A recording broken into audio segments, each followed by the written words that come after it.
Okay, very good evening, my dear friends. Very good evening to all the participants and respected resource person, Dr. A. Shailaja Madam Garu, Assistant Professor, Department of Botany, Government Degree College, Autonomous Siddipet. Madam previously presented permanent tissues, especially simple tissue, complex tissue. And now Madam is going to explain about today's in our class, special tissue. So most important area, most of the competitive exams we are observed the special type of tissue or secretory tissue, different type of tissues and the importance of that tissues and the secreted products. So that is most important in competitive exams. So in this regard, we would like to invite Dr. A. Shailaja Madam Garu. Please present today's class. Please welcome, Madam. Okay, sir. Thank you, sir. Today's our special tissues. Special tissues are secretory tissues. So in the yesterday's class, we completed that complex simple tissues and complex tissues.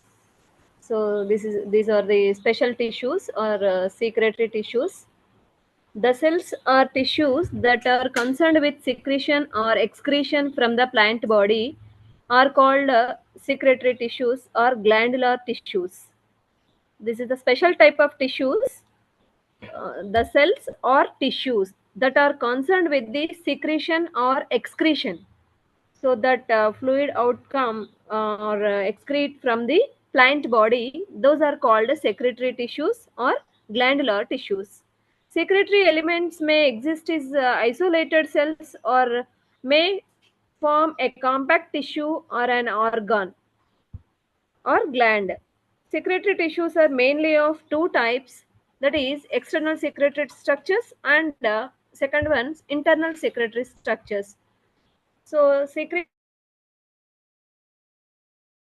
or exertion of materials together constitute secretory tissue or special tissue. They secrete substances like enzymes, nectar, mucilage oil, etc. They occur in different parts of the plant body. These cells are two types. Those are external secretory structures, internal secretory structures. So coming to the external secretory structures, that glandular tissues, the secretory tissues are mainly of two types, that is glandular tissues and latissiferous tissues. So glandular tissues and latissiferous tissues. Coming to the glandular tissues, a gland is specialized group of cells that are concerned with secretion. The products are secreted by the cytoplasm of the cell. They may be stored in the vacuoles of the cells or in a central cavity or in a duct formed either schizogenously or lysogenously. The products of secretion may include water, honey, salts, gums, resins, enzymes, etc. These are the glandular tissues. These glandular tissues are two types, that is external glands, internal glands. Okay, so we are discussed that these cells are two types, that those belongs to glandular tissues. So the glandular tissues are two types basing on their location of the plant body. So location in the plant body, that may be from external glands or internal glands. So first we are coming to the external glands or external secretory structures. These glands are epidermal in origin or they may be derived from the subepidermal layers. These glands may be unicellular or multicellular in structure. So these tissues have special glandular structures. These have excretory and secretory products. Many glandular tissues have been recognized on the basis of position and structure present in them. Different types of glandular tissues are these are maybe unicellular or multicellular in structure. First one is glandular hairs or trichomes. Glandular trichomes or hairs. So second one nectaries, third one digestive glands, fourth one osmophores, and fifth one hydatodes. So coming to the first one, glandular hairs or trichomes. These are the simplest type of secretory structures that arise from the epidermis of the end of the leaves. They may be unicellular or multicellular. Please, you see, observe in the PPT that unicellular glandular hair is there and multicellular glandular hair is there in the PPT. That pictures are there. That first one is the unicellular and the second one is the multicellular glandular hair. So these they occur in the epidermal layers of leaves and stems. The glandular trichomes may be unicellular or multicellular. Multicellular trichomes are more commonly seen in the family Labiataceae, Cucurbiataceae, and Pedaliaceae, and Malvaceae, and Solanaceae. So that multicellular trichomes are more commonly seen in these families, Labiaceae and Lamiaceae and Cucurbitaceae and Malvaceae, Solanaceae. That the stinging hair of Urtica and Urtica dioicea is a well-known example for the glandular trichome. These hairs arise from the lower epidermis of leaves. The hairs are unicellular with a smaller basal part embedded in the epidermal layers. Coming to the unicellular glandular hair, that first example for that unicellular Urtica dioicea. So it is a well-known example for the single unicellular glandular trichome. These hairs arise from the lower epidermis of leaves. These are unicellular with a smaller basal part and these embedded in the epidermal layers. The contents of the hair is poisonous and contain histamine and acetylcholine. Okay, the contents of the hair is poisonous and contain histamine and acetylcholine. Please note this point, it's very, very important. What is the contents of the hair? So it may be unicellular or multicellular. That glandular hairs that present in the hairs, we observe that the contents of the hair is poisonous and contain histamine and acetylcholine. The silicified upper end of the hair as a spherical tip. When the hairs come into the contact with any object, the spherical tip ruptures obliquely, forming a sharp tip. This needle-like tip pierces through the skin and injects the contents into the body. This causes a lot of irritation and finally blisters appear on the skin.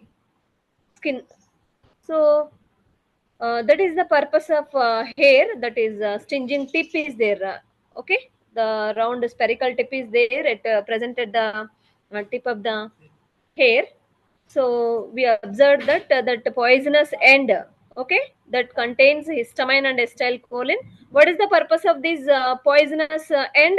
Because of that, when the hairs come into the contact with any object, if any object comes to the near and contact with the plant, so the time the spherical tip ruptures obliquely, forming a sharp tip. This needle like tip pierces through the skin and injects the contents into the body, injects the contents into the body.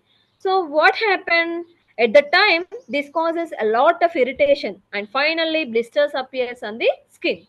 That is purpose of hairs. So come to the multicellular trichomes. It shows a stalk and head on their structure. See here that cuticle and tip is there. So you observe on that picture, shows a stalk and a head in their structure. The head is composed of one or more cells and produces secretion. The cells of the head are covered with a cuticle. See here, this is the cuticle and cuticle. These the cells of the head are covered with a cuticle. The secretion accumulates in the space between cuticle and the cell wall. Eventually, the cuticle ruptures and releases the secretion to the outside. This secretion may be an aromatic volatile oil, is as in labiate, or resin, as in cannabis. Okay. So in the come to the multicellular trichomes. So that end has the cuticle. These comes the one secretion from outside. So that secretion may be an aromatic volatile oil that is present in Lamiaceae family, Labiate, or resin as in cannabis. So that is the glandular hairs or trichomes, that is unicellular, maybe multicellular. Okay, so next comes to the second one.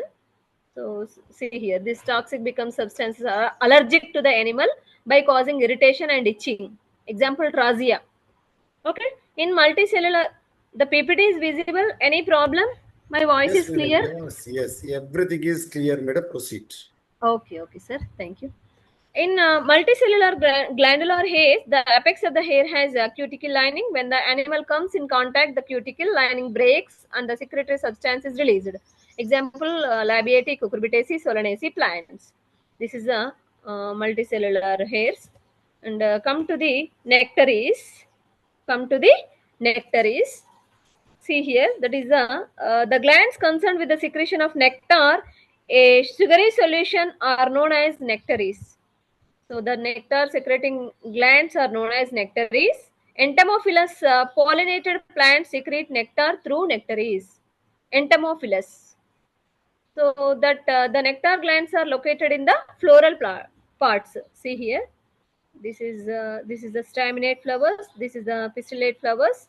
So those nectar glands are present here. So this is the nectar spur. This is the floral parts. Okay. So those the nectar glands are located in the floral parts.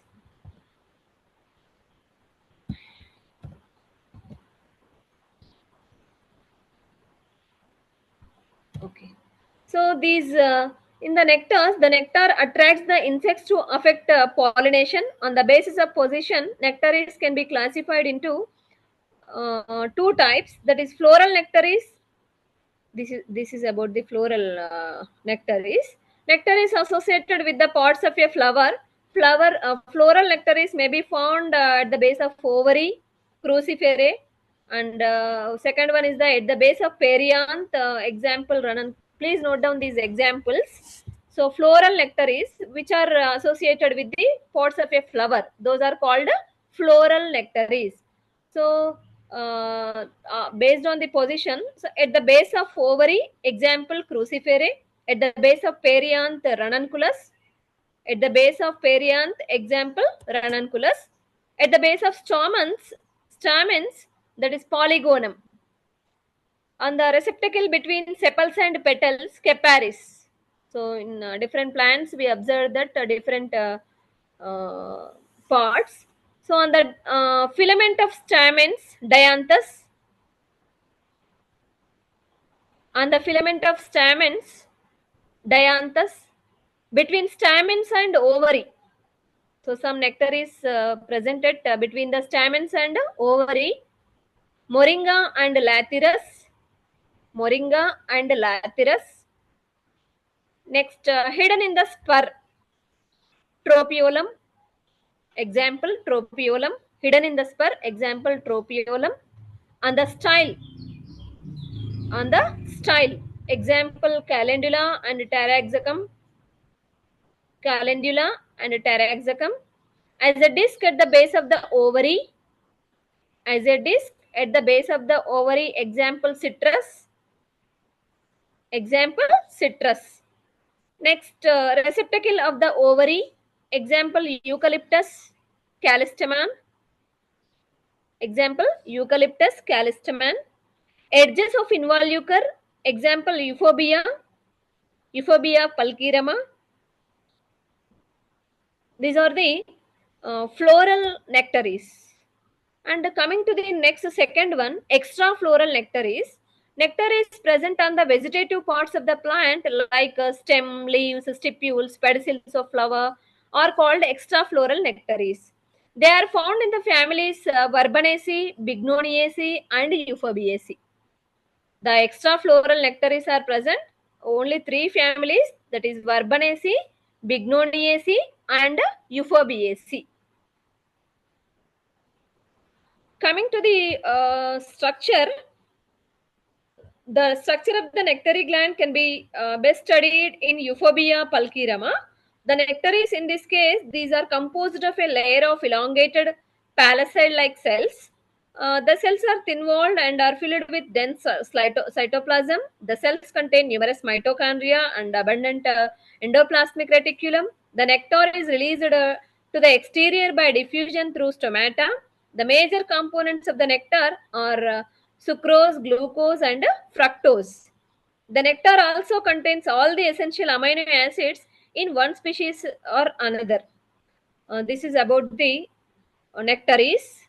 So you remember that that nectar is having the major components of the nectar are sucrose, glucose, fructose. Okay, so these nectar also contains all the essential amino acids. That is about the nectaries. And coming to the next one, digestive glands. Digestive glands are we are called enzyme secreting glands. Digestive glands or enzyme secreting glands. Insectivorous plants possess a specialized glandular hairs which secrete proteolytic enzymes. So see here, this is a picture about the enzyme secreting glands. So this is the insectivorous plant. So secretory hairs in pingicula. Okay, this is the pingicula. This is the apex gum secretions. This is the secretory cell. This is the stalk cell. This is a supporting cell. Okay, so these are seen in insectivorous plants. These plants grow in nitrogen deficient soils, so that the insectivorous plants can be grown in nitrogen deficient soils. These plants kill insects and obtain nutrients from their bodies. Example, Pingicula and Dracera, Dionia, Nepenthes. Okay, please note down these examples. It's very, very important. Insectivorous plants, Pingicula, Dracera, Dionia, Nepenthes. Okay, Nepenthes. So these hairs are called glandular hairs, and some proteolytic enzymes can be released from these glands. These enzymes are useful for the digesting proteins from the bodies of captured insects. These can be found in Dracera, Pingicula, Dionia, and Aldovandra nepenthes. In Pingicula, the leaves are trough-shaped, and on the surface of which two types of glandular hairs are present, occur stalked and sessile. The sessile glands are 2 to 8 celled secretory proteolytic enzymes, whereas the stalked glands have a basal cell and a columnar cell, and consisting of 16 cells. The head region secretes a large drop of mucilage, which helps in the capture of the prey. This is about the structure of the digestive gland. This can be seen in insectivorous plants. Example, Pingicula, Dracera, Dionia, Nepenthes. Remember this. It's very, very important. And next, coming to the, see here, this is a Pingicula leaves are the two types of secretory hairs. So the hair without stalk is 2 to 8 celled and secrete proteolytic enzymes. So they digest the proteins of the insects. The hair with the stalk is present at the base, and these hairs have 16 celled apical cell. Okay, this is about the structure of the digestive. So next, coming to the osmophores. Okay, so the glandular hairs present inside the flowers are known as osmophores. Inside the flowers. See here, this is structure about osmophores. These osmophores secrete aromatic substances. Example, Orchidaceae plants. These osmophores secrete the aromatic substances. Example for this, Orchidaceae plants.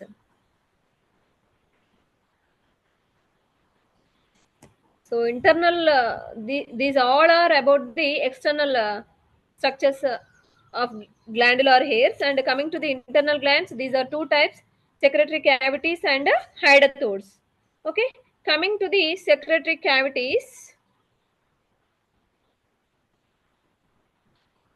So in a number of plants, the cavities are ducts. See here, these are modified secretory cells in the parenchyma cells of cortex and medulla. They are secretory cells, secretory cavities, latticeferous tissue. In a number of plants, that cavities or ducts filled with secretory products can be seen. These cavities or ducts for the are the spaces formed by the breakdown or by the separation of cells. Depending on the mode of origin, the cavities are two types, that is lysogenous cavities and schizogenous cavities. Cavities are two types. Okay, so that is lysogenous cavities and schizogenous cavities. See here, before that, secretory cells in the plants, the secretory substances are stored in cells. These are called secretory cells or idioblasts. Please remember this. This very important, idioblasts. Okay. So some in plants, the secretory substances are stored in cells. These are called secretory cells or idioblasts. Example: endosperm of castor, which have ale glands, are called secretory cells. This is example for the idioblast. Idioblast or the plant that having the secretory substances that those are stored in the cells. Okay, so example for that, endosperm of castor which have oil glands. So these are called secretory cells. Coming to the secretory cavities, the cavities with secretory substances is known as secretory cavities. There are two types based on their origin. Okay, that is lysogenous and schizogenous cavities. Coming to the lysogenous cavity, see here, this is a pictures of lysogenous and schizogenous. What is the difference between, you observe? What is that lysogenous? Based on depending on the mode of origin. Okay. So lysogenous cavities, these cavities are formed by the breakdown or lysis of secretory cells. Okay. So see here, this is the degenerated cells. This is the oil. This is the lysogenous cavity. These formed by the breakdown of secretory cells. The secretions of the glandular cells are released into the cavity. Released into the cavity. These formed from such breakdown. So these cavities are lined with partially distincted cells. Lysogenous cavities are commonly encountered in the families Myrtaceae and Rutaceae. Myrtaceae and Rutaceae or citrus oil glands, eucalyptus oil cavities, floral buds of cloves. Citrus, eucalyptus oil cavities, floral buds of cloves. Okay, glands of floral buds in cloves. These examples for the lysogenous cavity. Remember that one lysogenous means lysis of secretory cells. Lysis, vichinam. Okay, that formed by the breakdown or lysis of secretory cells. Those are called lysogenous. Citrus, eucalyptus. You remember this is very easily. You remember that citrus and eucalyptus, and also floral buds of cloves. Okay, that is lysogenous cavities. Coming to the schizogenous cavities, these are formed by the enlargement of intercellular spaces. These the cavities formed by the separation of cells from one another at the middle lamella are called schizogenous cavities. The cavities formed by the separation of cells from one another. These are formed by the enlargement of intercellular spaces. These cavities are lined with, in fact, secretory cells called epithelial cells. So that these cavities are lined by the intact secretory cells. It's called epithelial cells. These epithelial cells are in turn surrounded by the thick-walled casing cells. So that secretions are liberated into the cavity, and schizogenous ducts occur into the families. Example for this schizogenous: Compositae, Umbelliferae, and Araliaceae, and Conifers. Resin ducts of Pinus and Mangifera also example for this schizogenous. These are formed by the enlargement of intercellular spaces, and some cavities are lined with, in fact, secretory cells. These are called epithelial cells. Each of the cells has dense cytoplasm and a prominent nucleus. These secretions are liberated into the cavity. Example: resin ducts, mucilage cavities seen in Apiaceae family members and Pinus leaves, and Compositae and Umbelliferae, Araliaceae, and Conifers, Mangifera. Okay, that is schizogenous cavity, enlargement of the intercellular spaces. See here, this is the inner layer of those cells formed of the epithelial cells. Okay, this is the resin. This is about the schizogenous cavity. And next, coming to the latispherous tissue. So latex is produced in some specialized cells or group of cells known as latispherous tissue. Latex is an important plant secretion.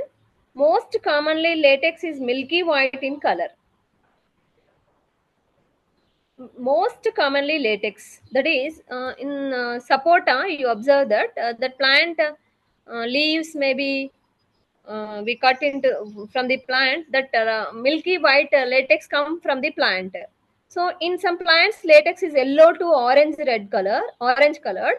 In some it is colorless. In some plants that is colorless latex is coming from the plants. So that is latispheres are two types, that is latex cells and latex vessels. So what is that latex cells? These are individual latispherous cells. See here, this is a latispherous tissue, this is a latex cells. So these are formed from the meristematic tissues.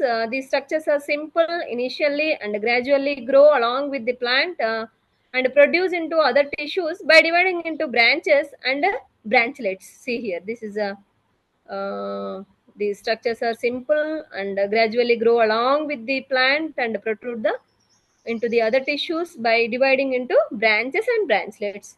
They become multinucleate due to free nuclear divisions. So after the free nuclear divisions, it become multinucleate. These are common in the plants of Euphorbiaceae, Asclepiadaceae, and Apocynaceae. These about the latex cells. So next, coming to the latex vessels. See here, the latex vessels are formed by the union of several latex cells. Some latex cells are formed and latex vessels are formed by the union of several latex cells. So group of several latex cells is become latex vessels. These latex vessels may remain unconnected or may become connected laterally to form a network. Okay, so these vessels may remain unconnected and may become connected laterally to form a network. So it gathered like a network. Latex vessels are also called compound latispherous or articulated latispherous. Example, plants of Musaceae and Compositae, and rubber is extracted from the latex of Hevea brasiliensis. So that rubber is extracted from the latex of Hevea brasiliensis. It's very, very important. So latex vessels, examples, plants of Musaceae and Compositae. But rubber coming from it is extracted from the latex of Hevea brasiliensis. So the economic importance, this is useful in the storage of food material, and the cells are useful to mitigate the auxiliary conditions in the desert plants. Because of the presence of latex, the plants are protected from animals. Sometimes that is protected from the animals. So latex has commercial value also. Para rubber is obtained from the latex Hevea brasiliensis. Please note down. It's Indian rubber is obtained from the latex of Ficus elastica.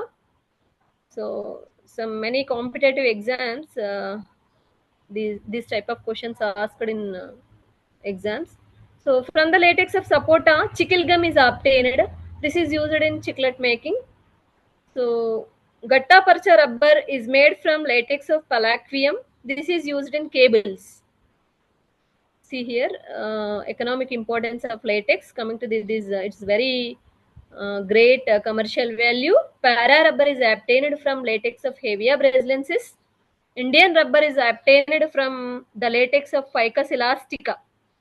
Okay, Ficus elastica, Indian rubber, and para rubber from Hevea brasiliensis. From the latex of sapota, that chicle gum is obtained. It is used in the chocolate making. Katta Parcha rubber is made from latex of Palaquium. This is used in cables. Morphine is made from latex of Papaver somniferum. Okay, morphine. It is made from latex of Papaver somniferum.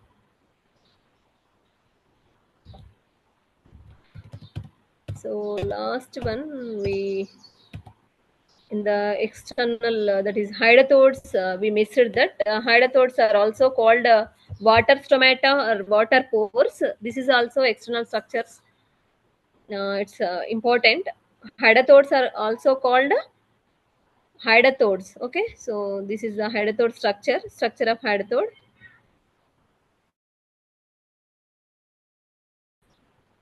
So these water pores through which water exudes in the form of drops. This process is known as guttation. Okay. So in the process of guttation, that hydathodes are used. So the water pores, we are called that water stomata or water pores. Hydathodes are found in the leaves of herbaceous angiosperms that grow in humid places. They occur at the tips of the leaves of some grasses or along the margins of the leaf. Or for example, so the along the margins of the leaf, example, arum and colocasia. So you observed in the Lycopersicum also pistia also, Tropiolum garden naturicium. So arum, colocasia, that is example for the along the margins of the leaf. These hydathodes are present. So what is the use? Some water are present at the surface of the leaf, drops like that is we observed. So at the morning time, Lycopersicum or colocasia or pistia, Trophiolum. Okay, these are example of hydathodes. So each hydathode has an aperture or ostiole guarded by two guard cells. Inner to the aperture is an air cavity. See here, this is the hydathode structure. This is the epithem. Okay, this is the epithem tissue, and this is the stomatal chamber.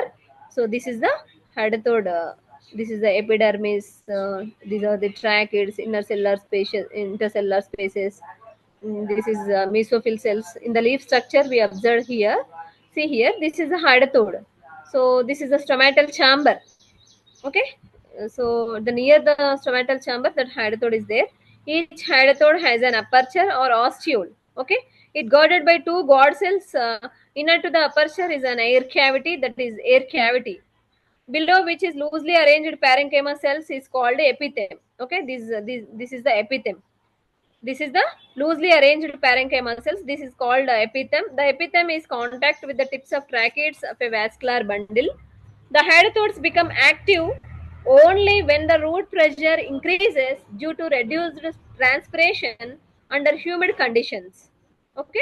So when these are active, the hydathodes become active only that when the root pressure increases due to the reduced transpiration under humid conditions.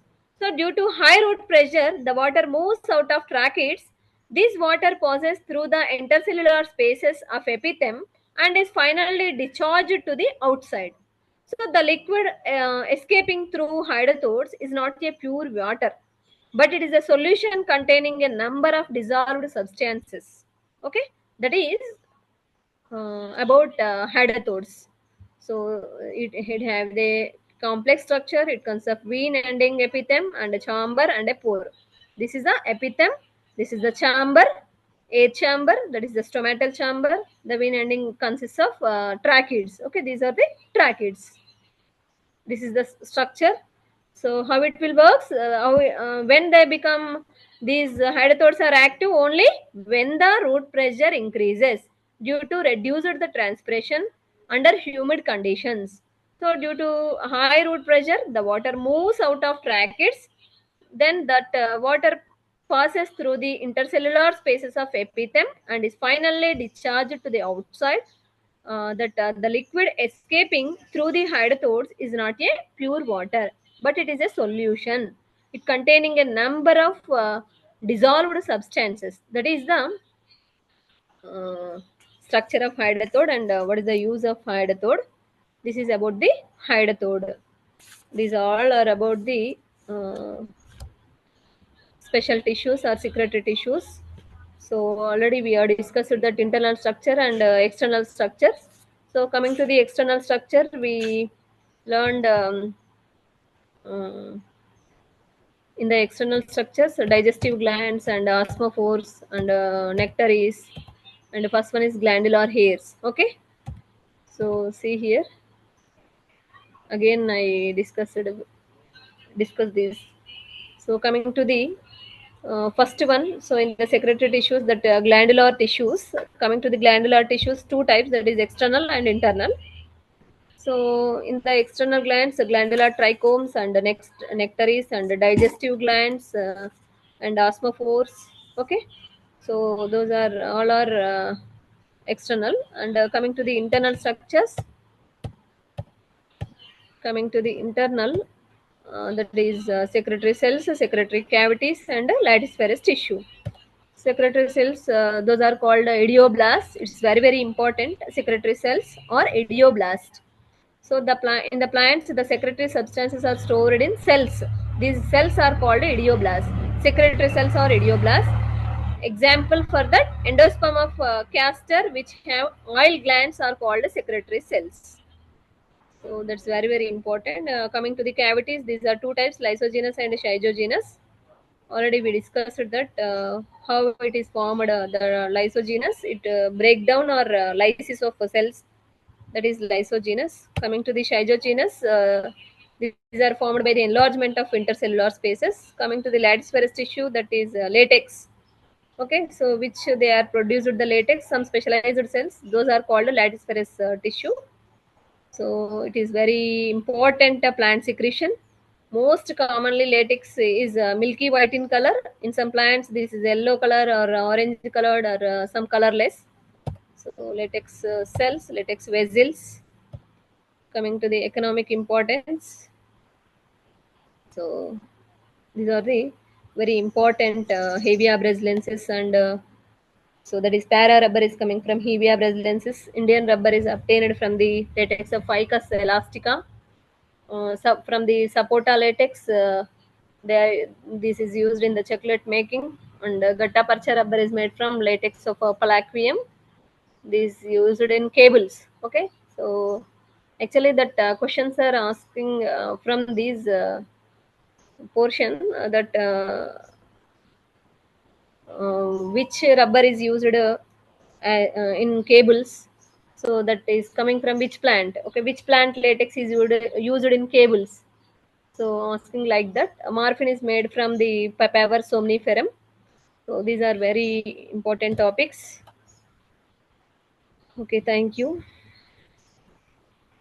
Madam, thank you very much. Your wonderful presentation regarding of this secretory tissue. Because of the entire tissues, the most important topic regarding of all competitive exams, special type of tissue, 2 to 3 questions we are observed in all competitive exams. ముఖ్యంగా ఇందులో మనకు అడిగేటువంటి ప్రశ్నలు, ఈ బిదుర కుహరాలు అంటే ఏంటి, లయజాత కుహరాలు అంటే ఏంటి, సైజోజీనస్ క్యావిటీస్ ఏ విధంగా ఏర్పడతాయి, అదేవిధంగా బిదుర కుహరాలు ఏ విధంగా ఏర్పడతాయి అనేటువంటిది కూడా మేడం గారు చాలా క్లియర్గా చెప్పారు. ఈ సైజోజీనస్ క్యావిటీస్ అనేటువంటివి సాధారణంగా కణాలు ఒకదానితో ఒకటి దూరంగా జరగడం వల్ల, మధ్యలో ఖాళీ ఏర్పడడం వల్ల ఈ బిదుర కుహరాలు ఏర్పడితే, వీటి బెస్ట్ ఎగ్జాంపుల్ మనకు వివృత బీజాలను తీసుకోవచ్చు. వైనస్ను బెస్ట్ ఎగ్జాంపుల్గా తీసుకోవచ్చు. వైనస్లో మనకు ఈ సైజోజీనస్ క్యావిటీ, సైకస్ కానీ పైనస్ కానీ వివృత బీజాల్లో ఈ సైజోజీనస్ క్యావిటీస్ బిదుర కుహరాలను గమనిస్తాం. అదేవిధంగా లయజాత కుహరాలకు సంబంధించి మనం గమనించినప్పుడు ముఖ్యంగా లైసోజీనస్ క్యావిటీస్ మనం బెస్ట్ ఎగ్జాంపుల్ మనకు రూటేసి అంటే నిమ్మ, నారింజ, బత్తాయి, కమలా ఫలాలకు సంబంధించి కానీ, అదేవిధంగా దాంతోపాటుగా మనకు ఈ మెరిటీస్ అంటే మనకు ఈ జామ కానీ, లేదా ఈ మనకు నీలగిరి అంటే ఔర్ధ బీజాలు అత్యంత పొడవైనటువంటి వృక్షాలు ఏవి అంటే నీలగిరి అని చెప్తాం. యూకలిప్టస్ రెగ్నాన్స్. ఈ యూకలిప్టస్ లో కూడా మనకు లయజాత కుహరాలను మనం గమనించడం అనేటువంటి జరుగుతుంది. ఇవి కుహరాలకు సంబంధించి. అదేవిధంగా ఈ ఆస్మోఫోర్లకు సంబంధించి మనం తీసుకున్నప్పుడు మేడం గారు చాలా క్లియర్గా చెప్పారు. ముఖ్యంగా పుష్పాలలో ముఖ్యంగా పెటల్స్ ఆస్మోపోర్స్ అంటే అర్థం ఏంటి? ఫ్రాగ్రెన్స్, మన సువాసనలు వెదజల్లుతాయి. కీటకాలను ఆకర్షించడానికి, ముఖ్యంగా పాలినేషన్ జరగడానికి, పరపరాగ సంపర్కం జరగడానికి ఈ పాలినేషన్లో ఈ ఆస్మోపోర్ల పాత్ర అనేటువంటిది ఎక్కువ ఉంటుంది. ముఖ్యంగా కీటకాలు, మనకు చీమలు కానీ, అదేవిధంగా గాలిలో ఎగురుతూ వచ్చేటువంటి ఇన్సెక్ట్స్ కానీ, అవి ఈ ఆస్మోపోర్ల ద్వారా రావడం అనేటువంటి జరుగుతుంది. ఇందులో మనకు ఈ పుష్ప భాగాలలో ఉండేటువంటివి అంటే ఫ్లోరల్ ఆస్మోపోర్స్ ఉంటాయి. అదేవిధంగా నాన్ ఫ్లోరల్ పార్ట్స్ అంటే పుష్పేతర మకరంద గ్రంథులు అంటారు, తెలుగులో మకరంద గ్రంథులు అంటారు. ఇవి మనకు పుష్ప వృంతాల పైన కానీ, అదేవిధంగా పుష్పాలు అయినట్లయితే ముఖ్యంగా పెటల్స్ ఆకర్షణ పత్రాల్లో కానీ ఉండి మనకు ఈ కీటకాలను ఆకర్షించడంలో తోడ్పడతాయి. ఇక మేడం గారు చాలా క్లియర్ చెప్పారు, లాటెక్స్. ఖచ్చితంగా 1 or 2 బిట్స్, 1 క్వశ్చన్ డెఫినెట్గా లాటెక్స్ నుంచి ఉంటుంది. ఇందులో మీరు గమనించినట్లయితే ఈ లాటిసిఫెరస్ కణాల్లో ఉంటుందా, అదేవిధంగా నాళాల్లో ఉంటుందా, అదేవిధంగా లేటెక్స్ తెల్లగా పాల మాదిరిగా ఉంటుందా, లేటెక్స్ నీళ్ళ మాదిరిగా ఉంటుందా అనేటువంటిది కూడా క్వశ్చన్ అడుగుతారు. ఈ నీళ్ళ లాంటి లేటెక్స్ మనం గమనించినప్పుడు అపోసైనేసి కుటుంబానికి చెందినటువంటి ముఖ్యంగా గన్నేరు, బిల్ల గన్నేరు, అదేవిధంగా అపోసైనేసికి సంబంధించినటువంటి వాటితో పాటుగా క్రిప్టోస్టీజియా గ్రాండిఫ్లోరా, దీన్ని రబ్బర్ తీగ చెట్టు అనుకోండి, ఇలాంటి వాటిలో మనకు లేటెక్స్ నీళ్ళ మాదిరిగా ఉంటుంది. దీంతో పాటుగా రావి మర్రి చెట్టును మనం గమనించినప్పుడు ఈ లేటెక్స్ అనేటువంటిది నీళ్ళ మాదిరిగా వస్తుంది అనమాట. అదేవిధంగా పాల లాంటి లేటెక్స్ని మనం గమనించినప్పుడు ముఖ్యంగా ఎస్క్లీపియడేసి కుటుంబానికి చెందినటువంటి జిల్లేడు, ఏది మనకు కెలోట్రోపిస్ జైగాన్షియన్ మనం తీసుకున్నప్పుడు ఇందులో పాల లాంటి లేటెక్స్ అనేటువంటిది వస్తుంది. అంటే నీళ్ళ లాంటి లేటెక్సా, పాల లాంటి లేటెక్స్ అనేటువంటిది కూడా క్వశ్చన్ అడుగుతారు. అంతేకాకుండా ఈ లేటెక్స్కి సంబంధించి ఇంపార్టెన్స్ ఏంటిది అంటే ప్రోడక్ట్ ఏంటిది అంటే దానివల్ల లాభం ఏంటిది అని మనం తీసుకున్నప్పుడు ఈ లేటెక్స్ అనేటువంటిది సాధారణంగా ఇండియన్ రబ్బరా లేదా మనకు పారా రబ్బర్ అని అడుగుతారు. ఇప్పుడు పైకస్ ఎలాస్టిక్ అని మనం ఇండియన్ రబ్బర్ అంటాం, హివియా బ్రెజిలియన్సిస్ మనం పారా రబ్బర్ అని మనం పిలుస్తాం.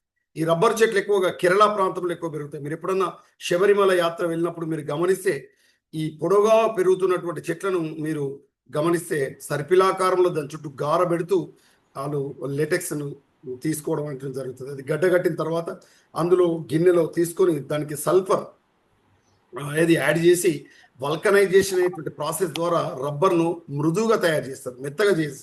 అయితే ఈ రబ్బర్ నుంచి మనకు అనేక రకాల ఉపయోగాలు ఉన్నాయి, మేడం చెప్పారు ఇంత. ఇదే లేటెక్స్ నుంచి మీరు గమనిస్తే క్రికెట్ క్రీడాకారులు కానీ లేదా టైంపాస్గా ఏది కావాలని యాక్టివ్గా ఉండడానికి డ్రైవర్లు కానీ నములుతుండేటువంటి చివింగ్ గమ్ ఉంటుంది. ఇది మనకు ముఖ్యంగా అక్రాస్ సపోటేసి కుటుంబానికి చెందినటువంటి ఈ సపోటా నుంచి ఈ చికిల్ లేదా ఈ మన చివింగ్ గమ్ అనేటువంటిది తయారు కావడం అనేటువంటి జరుగుతుంది. అదే కాకుండా మనకు గట్టపర్చ పలాక్వేం గట్ట నుంచి ముఖ్యంగా ఈ పెద్దగా వాడి మనం చాలా పొడవు ఉండేటువంటి కేబుల్స్ ఏదైతే తీగలు ఉన్నాయో ఆ తీగలకు సంబంధించినటువంటిది కూడా ఈ పలాక్యం గట్ట నుంచి రావడం అనేటువంటి జరుగుతుంది. అంటే రబ్బర్ అనేటువంటిది కేవలం మనం అంతేకాకుండా రబ్బర్ను మనం గమనిస్తే వాటిని సింథటిక్గా కెమికల్స్ని యాడ్ చేసి అనేక రకాలైనటువంటి పదార్థాలు తయారు చేస్తున్నారు. బెల్టులు కానీ, పాదరక్షలు కానీ, టైర్లు కానీ, ఇలాంటివన్నీ కూడా సింథటిక్ అన్నీ కూడా మనకు మొక్కల నుంచి వచ్చేటువంటి లేటెక్స్కు కెమికల్స్ను కంపోజిట్ చేసి సింథటిక్ రబ్బర్ను తయారు చేసి మనకి ఇవన్నీ కూడా తయారు చేయడం అనేటువంటి జరుగుతుంది. అంటే లేటెక్స్ యొక్క పాత్ర చాలా ఎక్కువగా ఉందన్నమాట. అంతేకాకుండా లేటెక్స్ను కొన్ని రకాల ఆయుర్వేదిక ఔషధాల్లో కూడా వాడుతున్నారు. ఈ విషయాన్ని గమనించాలి. ముఖ్యంగా ఎక్స్టర్నల్గా మీరు మోరేసి ముఖ్యంగా మేడి పండు, మేడి చెట్టును మనం తీసుకున్నట్లయితే మేడి చెట్టు యొక్క పత్రాలు కానీ లేదా బొమ్మిడి చెట్టు కానీ పత్రాలు మనం తిప్పినప్పుడు మనకు పాలు లాంటి లేటెక్స్ వస్తుంది, మీరు గమనించండి. అయితే ఈ మేడి చెట్టుకు సంబంధించినటువంటి ఈ పాలు ఎక్కువ మొత్తంలో ఉదయం వేళలో సాయంకాలం వేళలో ఎక్కువ వస్తాయి. ఈ విషయాన్ని గమనించాలి. అయితే ఉదయం వేళ నుంచి వచ్చేటువంటి ఈ లేటెక్స్ పాలు ముఖ్యంగా ఈ టాన్సిల్స్ గవద బిళ్ళలు వచ్చేటువంటి వాళ్ళకి ప్రత్యేకించి చిన్నపిల్లల్లో వచ్చినప్పుడు ఆ పాలను అప్లై చేయడం ద్వారా ఆ గవద బిళ్ళలు అనేటువంటివి పోవడం అనేటువంటి జరుగుతుంది. అంటే ఎక్స్టర్నల్గా అప్లై చేసేటువంటి ఆయుర్వేదంలో మనకు వాటిని మనం ఉపయోగించడం చూస్తాం. ఇది అంతేకాకుండా మేడం గారు ఇంకోటి మనకు ఏది బిందుస్రావం జలరంధ్రాల గురించి చెప్పారు, హైడథోడ్స్. ఈ హైడథోడ్స్ అనేటువంటి ప్రత్యేకించి ఈ గట్టేషన్, ఇంగ్లీష్లో గట్టేషన్ అంటాం, జలరంధ్రాల ద్వారా జరుగుతుంది. ముక్కల్లో మనకు 3 రకాల రంధ్రాలు ఉంటాయి. ఒకటి పత్రరంధ్రాలు, దాని ద్వారా మనకు సాధారణంగా ఎక్కువ మొత్తంలో 95% ఎక్కువగా ఏం జరుగుతుందంటే మనకు ట్రాన్స్పిరేషన్ జరుగుతుంది, బాష్పోచ్చేక ప్రక్రియ జరుగుతుంది. రెండవది వాయురంధ్రాలు, వీటిని మనం లెంటిసెల్స్ అంటాం. ఇవి ముఖ్యంగా లెంటిసెల్స్ అనేటువంటివి సెకండరీ గ్రోత్ జరిగినటువంటి వృక్షాల యొక్క బెరడులో మనకు మనకు ప్రత్యేకించి మెత్తటి కణాల సముదాయంతో ఈ మనకు లెంటిసెల్స్ అనేటువంటివి ఏర్పడతాయి. ఈ లెంటిసెల్స్ కూడా వాయురంధ్రాల ద్వారా కూడా 0.2-0.3% ట్రాన్స్పిరేషన్ బాష్పోచేక ప్రక్రియ అనేటువంటి జరుగుతుంది. ఇక అంటే వాయువులో వినిమయం కూడా జరుగుతుంది. ఇక మూడవది ఇప్పుడు మేడం గారు చెప్పినటువంటి జలరంధ్రాలు, వీటిని మనం హైడోథోర్స్ అంటాం. అయితే పత్రరంధ్రాలకు జలరంధ్రాలకు ఉన్నటువంటి తేడాను మనం గమనిస్తే పత్రరంధ్రాలను ఆవరించి ప్రత్యేకమైనటువంటి మనకు రక్షక కణాలు ఉంటాయి, గాడ్ సెల్స్ ఉంటాయి. రక్షక కణాలు బాహ్యచర్మ కణాలకు ఉన్న ప్రత్యేకత ఏంటంటే బాహ్యచర్మ కణాల్లో హరితరేణులు ఉండవు, కానీ రక్షక కణాల యొక్క బాహ్యచర్మ కణాల్లో హరితరేణులు ఉంటాయి. ఈ పాయింట్ గమనించాలి. అంటే హరితరేణులు అనేటువంటివి బాహ్యచర్మ కణాల్లో ఉండవు, పత్ర బాహ్యచర్మ కణాల్లో హరితరేణులు ఉండవు. కానీ అదే బాహ్య చర్మంలో ఉండేటువంటి ఈ పత్రరంధ్రాన్ని సంరక్షిస్తూ ఉండేటువంటి ద్విదళ బీజాలు అయితే కిడ్నీ షేప్, అదేవిధంగా ఏకదళ బీజాలు అయితే డంబెల్ షేప్ ఉండేటువంటి ఈ గాడ్ సెల్స్ లో మనకు ప్రత్యేకించి హరితరేణులు ఉంటాయి. ఇది వీటిని గుర్తించడానికి అత్యంత ముఖ్యమైనటువంటి లక్షణం. ఇది ఇట్లాంటి కాంపిటేటివ్ ఎగ్జామ్ లో మనం చదవాల్సి ఉంటుంది. అంటే పత్రరంధ్రాలను ఆవరించి ఉండేటువంటి రక్షక కణాలను అదేవిధంగా బాహ్యచర్మ కణాలను వేరు చేసేటువంటి ముఖ్యమైన అంశం ఏంటిది అని అంటారు. అక్కడ మనం హరితరేణులను మనం అక్కడ అసలు పట్టించుకోము. యాక్చువల్గా ఉన్న ఆన్సరే హరితరేణువులు. రక్షక కణాల్లో హరితరేణులు ఉంటాయి, బాహ్యచర్మ కణాల్లో హరితరేణులు ఉండవు. ఈ పాయింట్ మనం నోట్ చేసుకోవాలి. దాంతోపాటుగా ఈ లెంటిసెల్స్ అంటే మనకు ద్విదళ బీజ కాండాలలో ద్వితీయ వృద్ధి జరిగినటువంటి కాండాల యొక్క బెరడులో ఈ లెంటిసెల్స్ ఉంటాయి. వీటిని మనం వాయురంధ్రాలు అంటారు. ఈ వాయురంధ్రాలను ఆవరించి సంపూరక కణాలు ఉంటాయి, వదులుగా ఉంటాయి సంపూరక కణాలు. చూడండి, పత్రరంధ్రాన్ని ఆవరించి రక్షక కణాలు, వాయురంధ్రాలను ఆవరించి సంపూరక కణాలు ఉన్నాయి. ఇవి వాయువుల వినిమయానికి తోడ్పడుతుంది, తక్కువ మొత్తంలో బాష్పోచేక ప్రక్రియ నిర్వర్తిస్తుంది. మరి జలరంధ్రాలు ముఖ్యంగా గుల్మాలు అంటే చిన్న మొక్కలు 1 నుంచి 2 అడుగులు ఎత్తు పెరిగేటువంటి ముఖ్యంగా కూరగాయల మొక్కలు, టమాటో కానీ ఇతర ముఖ్యంగా ఏకదళ బీజాలకు సంబంధించినటువంటి వరి, మొక్కజొన్న, జొన్న, గోధుమ లాంటి ఈ గుల్మాలలో ముఖ్యంగా వెచ్చటి సాయంకాలంలో అంటే మనకు బయట హ్యూమిడిటీ అంటే బయట ఈ ఆర్ద్రత ఎక్కువ ఉండేటువంటి సమయంలో, అంటే నీటి ఆవిరి, గాలిలో నీటి ఆవిరి ఎక్కువ ఉండేటువంటి సమయంలో ఈ పత్రరంధ్రాలు జలరంధ్రాలు అనేటువంటివి మనకు బయటకు ఈ నీటిని బిందువుల రూపంలో విడుదల చేస్తాయి. దీన్ని మనం బిందు స్రావం లేదా గట్టేషన్ అంటారు. అయితే ఇక్కడ పాయింట్ గమనించాలి. మన పత్రరంధ్రాలకు అదేవిధంగా జలరంధ్రాలకు ఉన్నటువంటి తేడా ఏంటంటే పత్రరంధ్రం మూసుకుంటుంది రక్షక కణాలు ఉండడం ద్వారా, జలరంధ్రాన్ని రక్షక కణాలు ఆవరించి ఉండవు. జలరంధ్రం ఎప్పుడు తెరుచుకొని ఉంటుంది. ఈ పాయింట్ గమనించాలి. మీరు అడుగుతారు వెంటనే, మరి జలరంధ్రం ఎప్పుడు తెరుచుకొని ఉంటుంది కాబట్టి ఎప్పుడు నీరు బయటకు విడుదలవుతుందంటే విడుదల కాదు. ఎందుకు విడుదల కాదు అంటే వాతావరణంలో ఆర్ద్రత పెరిగినప్పుడు, అంటే హ్యూమిడిటీ ఉన్నప్పుడు, నీటి ఆవిరి ఎక్కువ మొత్తంలో ఉన్నప్పుడు, బాష్పోచేక ప్రక్రియ తగ్గినప్పుడు, ఆ నీటిలో ఉండే వేరు పీడనము అలాగే కంటిన్యూ అవుతున్నప్పుడు, మొక్కల్లో నీటి శాతం పెరిగినప్పుడు ఆ నీరు గుల్మాలకు సంబంధించినటువంటి అంటే పత్రాల యొక్క అంచుల వెంబడి బిందువుల రూపంలో పెడతాయి. ముఖ్యంగా మనం ఉదయం వేళలో కానీ సాయంకాలం వేళలో కానీ ఇలా వరి చేలలో ఇలా మనం పత్రాన్ని ఇలా టచ్ చేసుకుంటూ వెళ్తే మన చేతుకు పదన అంటే బిందువులు అంటుతాయి.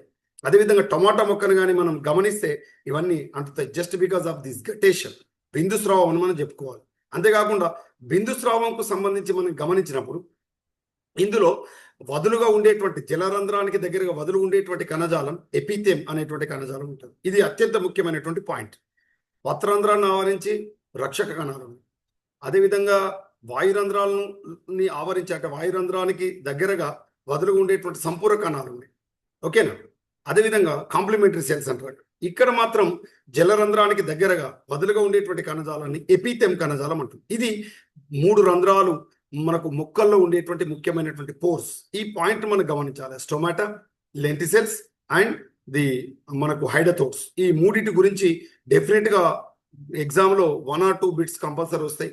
ఈ విధంగా మనం కంపారిజన్ చేస్తూ చదివితే డెఫినెట్ గా మనం మంచి స్కోర్ సాధించడం అనేటువంటిది అవకాశం ఉంటుంది.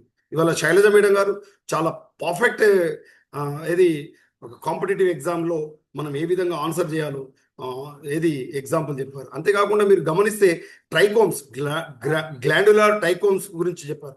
అంటే ఏదైతే గ్రంథులతో కూడి ఉండేటువంటి కేశాలు ఉంటాయో ఆ గ్రంథులతో కూడి ఉండేటువంటి కేశాలు ముఖ్యంగా ఈ కీటకాహార మొక్కల్లో ఏదైతే ఇన్సెక్టివోరస్ ప్లాంట్స్ లేదా కార్నివోరస్ ప్లాంట్స్, లేదా మనకు వీటిని మనం మాంసాహార మొక్కలు అంటాం. ఇలాంటి మాంసాహార మొక్కలైనటువంటి నెపంతిస్ కానీ, డ్రసీరా కానీ, డయోనియా కానీ, ఇలాంటి మొక్కల యొక్క ఏది బాహ్య చర్మంలో అంటే వాటికి సంబంధించినటువంటి భాగాల్లో కేశాలు ఈ గ్రంథులను కలిగి ఉండి ఇవి ముఖ్యంగా కీటకాలను పట్టుకోవడానికి తోడ్పడతాయి అన్నమాట. ఇవి వాటి యొక్క అత్యంత ముఖ్యమైనటువంటి లక్షణం. ఈ విధంగా మనం చదివినట్లయితే డెఫినెట్ గా మంచి స్కోర్ సాధించడం అనేటువంటి అవకాశం. Madam, thank you, excellent class.